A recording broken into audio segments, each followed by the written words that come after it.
One, two, 4. Бәріне сәлем, менің YouTube каналыма қош келдіңіздер. Ушул мен сіздерге жүктілігім жайлы және де босану жайлы айтатын болам. Перзентханадан үйге шыққаннан кейін мен босануым қалай өткені жайлы YouTube'да айтам деп уәде еткен болатым. Ендеше бастайық, кеттік.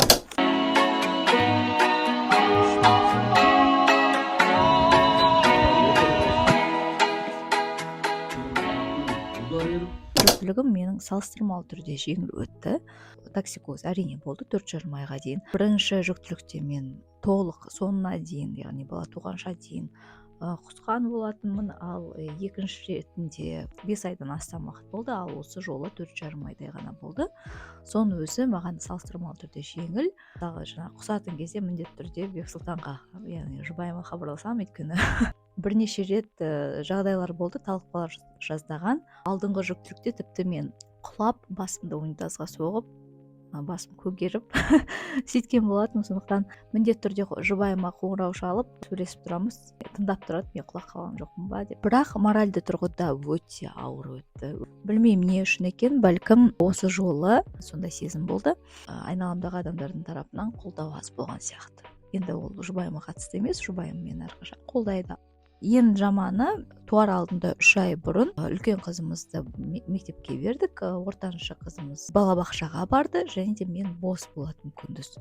Бірақ мүлде мен тұра алмайтынмын. Негізі контент түсіретін нағыз қолайлы сәт еді, бірақ неге екен менде сондай апатия болды. Сонымен әйтеуір жүктілігіміз аяқталды. 39 апта 4 күнде қателеспесем мен тудым. 7 қаңтар күні өзім қалағандай, яғни қаңтардың 10-ына маған ПТР қойған болатын, мен осы 7 санына қасиетті ғой, 7-сі тусам жақсы болатын еді деген бір ниетімді жұбайыма айтқан болатын. Солай орындалды. Енді босануым жайлы айтатын болсам, босануым өте керемет өтті. Жақсы өтті, ойдағыдан да жақсы десем де болады. Бірінші мынадан бастау керек. Менде кесар тілігі 2017 жылы жасалған. Басқалардыкіндей мынандай горизонтальды емес, вертикальды кесілген, кіндіктен төмен қарай. Баланың салмағы туған кезде 1200 грамм, 1 килограмм 200 грамм болды. Ішім тіпті өсіп те үлгерген жоқ. Тіпті мен жаңа потокта бірге оқыған қыздар маған айтатын: "Ты что родила? Мы даже не знали, что ты в положении была" деп. Расымен ішім тіпті көрінбейтіндей сондай өте кішкентай болды. 30 аптада босандым. Экстренно жаңағы кесарево сечение жасалды. Рубец тұрған жер, матка не сокращается деп, екінші баламды туған кезде маған рұқсат еткен жоқ тууға. Соған қарамастан 38 аптада УЗИ на состояние шва жасаттым. Және де шов жаман емес дегесін өзім босандым. Алматы қаласында ешқандай перинатальды орталық мені қабылдамағасын, Қаскелеңге барып тудым. Осы жолы да әрине сондай жағдай қайтадан орын алды. Маған поликлиникадағы гинекологым да рұқсат етпеді. Толғақтарымды күтемін дедім. Әрине оған дейін 38 аптада мен УЗИ на состояние шва жасаттым. УЗИ на состояние шва жасайды қазір. Рұқсат береді деген үміттемін маған өзіме тууға.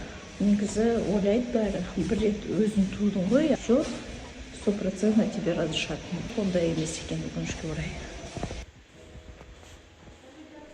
Что там, как? Қалай? Шо жақсы деді, шыдайды деді. Нәтижемен күтуге шешім қабылдадым. 39 апта 3 күн болған кезде менде күндіз сағат 3-терде бір толғақ басталған сияқты болып сезілді, бірақ мен нақты білмедім. Может, тренировочный, ондай болады ғой. Біз бір жаққа бара жаттық. Жарты сағатта бір сағатта бір хаотично болды. Біз не болса да Бексұлтанның жиенін үйге әкеліп алайық деп шештік, өйткені егер туып қалсам, ұлжанды, яғни ортаншы қызымды біреумен қалдыру керек еді. Ал үлкен қызым мен әжесі, олар сол кезде ауруханада жатқан болатын. Үйге қайтып келдік. Бексұлтан айтты: "Мен футболға барып келейін" деді. "Сен қалай қарайсың? Жақсы сезім тұрсың ба өзіңді?" Мен айттым: "Я, бара бер, ештеңе етпейді" дедім. Тамақ пісіріп, сонда да сенбейсің ғой. 20 минут сайын, 30 минут сайын солай болып тұрды. Тамақты істеп жатып, уф деп тыныс алып аламын да, сосын әрмен қарай тамақты ішіп, сосын ыдыс жуады, уф деп қайтадан солай қызық болды. Енді түнгі уақытта 12-ден аса толғағым жиілей бастаған сияқты болды. Сосын мен түсіндім, не де болса да бұл толғақ, бірақ күтейік дедік. Өйткені алдыңғысында да айтқан болатын, максималды түрде жатыр мойны ашылған күйінде кел, өйткені сені ұзақ күтпейді, қанша дегенмен кесарево алып кетуі мүмкін деді. Не болса да күтейін дедім. шыдадым. Ұйықтап алайын деп ойлағам, бірақ 10 минут сайын қайта жиілей бергесін ұйықтай алмадым. Толғақ басталып кетеді. Енді көзім ілініп жатқан кезде толғақ басталып кете берді. Что там, Жан? Қазір бізде 39 апта 3 күн хаотично болып отыр әзірге. 7 минут, 30 минут, 20 минут, 5 минут. Кішкене демалып. Орысша бір сөз бар еді ғой. Перед смертью не надо все деген ба? Құдай сақтасын. Нет. Ну, типа надо... Перед родами не наспишься, дей ма? Может, Короче говоря, в бою готов ол активаторымыз соған кішкене ұйықтауға бір. жиіледі. Арасы 6 минут, 5 минут. Қорқынышты. Как будто қайта слотындай. Сразу кесір Я сол кесір қалып кетем ма деп қорқамыз.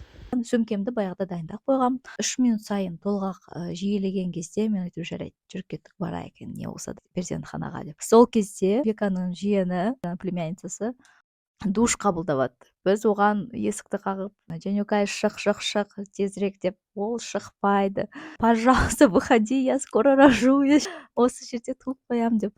Бір кезде мен жуынып болған жоқпын, жарайды, сіздер бара беріңіздерші деп, ол шықты. Баланы ұйықтатқаннан кейін қайтадан түсіп алам деп сөйтті. Біз шықтық үйден. Қалай Жан? Түнгі сағат 1:51. Жарайды, жеңілдігін берсін. Роддомға кеттік. Перинатальды орталық номер 3, я қателеспесем. Келген кезде мені қабылдамаймыз деді. Бізге жатпайсыз, анау мынау. Кім сізге уәде етті деп, мен толғатып жатырмын. Ладно, давайте посмотрим, что там у вас деді. 5 сантиметр ашылған деді. Міндетті түрде жазыңыз, кім сізге рұқсат етті мұнда келуге деп ұрысты. Жарайды деп толғатып жатып 1045 документ толтырдым. 20 минуттай уақыт астында кетті. Көтерілдік. Акушерка шыда. Қазір деп. Ең бастысы түсінгенім бұл дұрыс тыныс алу. Қыздар міндетті түрде босанар алдында қалай тыныс алу керектігін қараңыздар, оқыңыздар, барыңыздар. Андай орталықтар бар ғой қазір дайындайтын. Сондай жерге трубочка алсаңыздар болады. Су ішетін трубочка, соған үрлейсіздер. Сол трубочканы салып деп үрлейсіздер толғақ болған кезде. Ол жанда жасаған қателігім. Толғақ болған кезде ой деп қашуға тырысып, сол аурудан бар ғой, ештеңе істемей, ой, быстрее бы закончилось деп солай тұрасында, ол дұрыс емес. Толғақ болып жатқан кезде деп көмектесу керек. 100% тексерілген нәрсе. Қаншама әйел адам айтып жатыр, Сөйтіп мен тыныс алып тұрдым. Бексұлтан екеумізді акушерка палатаға кіргізді. Бексұлтан бізде партнерский родыға кірді. Өзінше дайындадым. Сен белімді былай уқалайсың, андай бүйтіп ауырып жатқан кезде бүйтесің, сөйтесің деп. Сондағысы біз кірдік, міне киімімді ауыстыр деді. Сорочкамды кидім. Бексұлтанға айтып жатты, сен мынандай нәрсе әкел, мынау жоқ, мынау жарамайды. Бексұлтанды дәріханаға жіберейін деп жатқан болатын. Сосын ну-ка ложись, посмотрим деді. Қаратта, ой, она сейчас родит, ты не успеешь деді. Жылдам өз заттарымен дайындап берді барлығын. Менде пузырь толық болды. Тесеміз деп шешті. Тесті. Мен күш жинап жаттым, білдім, қазір толғақ басталған кезде күшену керек. Бірінші күшенген кезде бала шықпады, мен қатты уайымдадым, шыны керек. Бірінші күшенгеннен кейін бар болғаны бір-ақ минут па 2 минут уақыт өтеді. Бірақ сол жерде мен бір сағат жатқандай болдым, өйткені мойыма неше түрлі нәрсе келді. Мен туа алмайтын сияқтым, кажется, я уже старая, у меня нету сил, оказывается, нельзя в 30 лет рожать. Ну, мен 30-ға әлі келген жоқпын, 29-дан, бірақ ойымда сондай нәрселер тұр. Кәрімін мен, итеруге күшім жетпей жатыр. Неше түрлі ой келді. Енді толғақ басталған кезде, күшенген кезде бала шығып кетті, болды. Бексұлтан өзі шок болып тұрды, өйткені дайындалып келген ғой, ойлаған ұзақ уақыт болады, әлі қайда деп. Видеоға түсіріп үлгермей қалдым ғой. Кіргенімізді, шыққанымызды. Бір қолмен қолымды ұстап тұрдым. 2:47 дейді медсестра. Дұрыс памперс, дұрыс пеленка алып келіңіздер, мені жіберді дегенді айтты. Енді мен магазинге шығып тұрсам, сіз үлгермейсіз, әйеліңіз туып тастайды. Қасында болыңыздар, барынша не бар, соны қабылдай беремін. Перинатальды орталыққа көп рахмет. Алғысымыз шексіз. Аяжан деген біздің акушерка күшті. Биологиялық циклды баланы туу бәрін дұрыс өткізді. Құдай қаласа, 1-2 күнде үйде оламыз уже балапанымызды. Толықтай түсіріп үлгермедік. Опаның YouTube каналына 3-ші балапанымыздың дүниеге келуі шығатын болды. Сәлемет барлығын. Таңғы 4-те жеткен жатса. 10 000 подписчик жиналсын, сол кезде көрсетеміз дейсің. Перзентханаға астына кіргеннен бір көп болса 40 минуттың ішінде мен туып тұрмын. Мені қабылдағысы келмеген гинеколог айтады, мен туып жатқан кезде ол кісі жанымда болмады, неге болмады десем, сөйтсе басқа палаталардағы қыздар, неше сағат бойы жатқан қыздардың барлығы мен туып жатқан кезде бірге туған екен. Сені бәрі күткен екен, жолың жеңіл екен деп жатыр. Өте жақсы, жеңіл босандым, бірақ артынан ұрық жолдас шықты, бірақ неге екенін қан тоқтамады, сондықтан матканы тазалауға да адамды шақыртты. Әрине өте жағымсыз. Тексеруге олар міндетті болды. Сондай жағдай, бірақ одан кейін барлығы жақсы. Жаңа ғана рентген келді. Неге рентген жасайтын жер? Міндетті түрде сол жерде.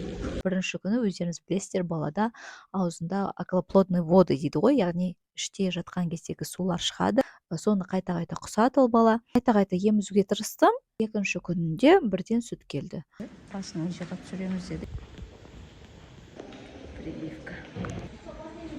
Екінші баладан кейін қалпыма келу өте жылдам болды. 5-ші күні менде ешқандай іш болмаған сияқты сондай қалыпқа бірден келдім. Осы жолы мен бір айдан кейін ғана ішім өз қалпына келіп, кішкене жинақталдым, шыны керек. Қызығы, осы жолы менде неге екені шамамен 2 аптадай ісік болды босанғаннан кейін. Жүктілік кезінде болмаған ісік босанудан кейін неге болды деген былай кішкене таң қалдым. Ондай болады екен жалпы. Мүмкіндігінше тексерілу керек, әрине. Сіздерге қызық болды деген ойдамын. Енді алда бірнеше видеолар бар, соларды көріңіздер. Мен өзінше шығам деп бәрін шақырып қойдым. Әлі педиатрдан рұқсат алу керек екенбіз.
Ular yerip daha da 5-6 болатындар.